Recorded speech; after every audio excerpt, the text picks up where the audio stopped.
Dans la presse avec Hélène Frade. Bonjour Hélène. Bonjour Damien. Avec notamment à la une de cette presse, la nomination hier au Sénégal donc d'un nouveau Premier ministre pour succéder à Ousmane Sonko, démis la semaine dernière. Amadou Alamidou Mohamed Lo, un économiste à la primature.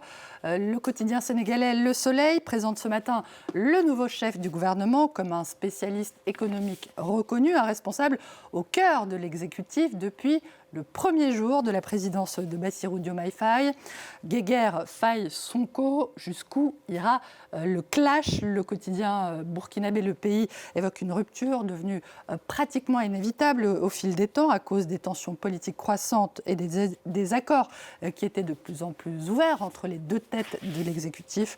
Le journal prend aussi note de la démission du président de l'Assemblée nationale sénégalaise, un scénario qui semble, je cite, avoir été pensé à l'avance pour faire la place à l'ex-premier ministre qui a demandé à reprendre son mandat de député.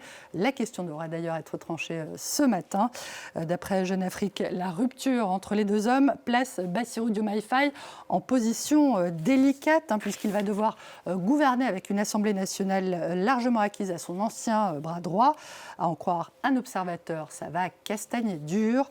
Le Figaro qui parle d'un séisme politique au Sénégal, d'un duo devenu duel, s'inquiète de voir le pays plonger dans l'incertitude, de devenir ingouvernable et le risque aussi que la France se retrouve entraînée malgré elle dans une crise que certains l'accusent au Sénégal d'avoir alimentée.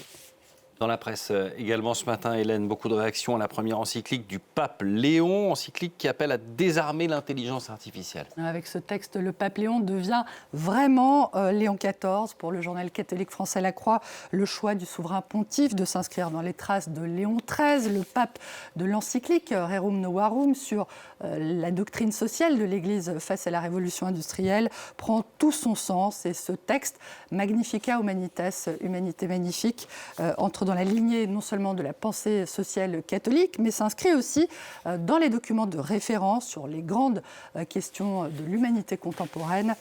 Cette dimension sociale est également soulignée en Italie par le Corriere della Sera qui juge cette encyclique à la fois en avance sur son temps et d'autant plus nécessaire que la révolution numérique aura, selon lui en tout cas, un impact plus fort, plus important encore que la révolution industrielle.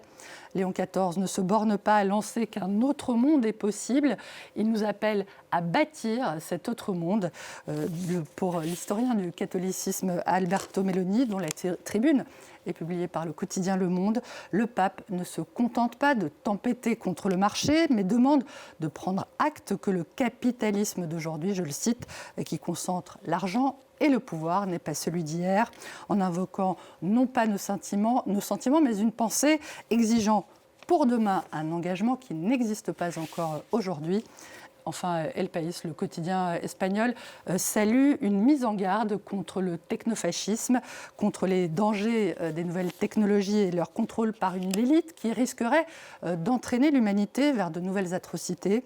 Un ouvrage qui rejette l'idée d'une guerre juste et qui présente enfin un mea culpa historique sur la responsabilité de l'Église catholique qui a toléré pendant des siècles l'esclavage. Le pape Léon qui, Hélène, met en garde également sur l'impact environnemental des nouvelles technologies après avoir déjà dénoncé la remise en cause du changement climatique. Cette dénonciation prend une nouvelle force à un moment où, on le sait, l'Europe occidentale traverse un épisode caniculaire sans précédent. Le Financial Times au Royaume-Uni évoque des records de température, notamment à Londres. Record aussi ici en France, où le Parisien parle d'une vague de chaleur historique qui met les corps à l'épreuve, en particulier ceux des plus vulnérables. Interrogé par Le Monde, le climatologue Christophe Cassou explique qu'un tel épisode, Damien, de chaleur a de l'ordre d'une chance sur 1000 de survenir en mai.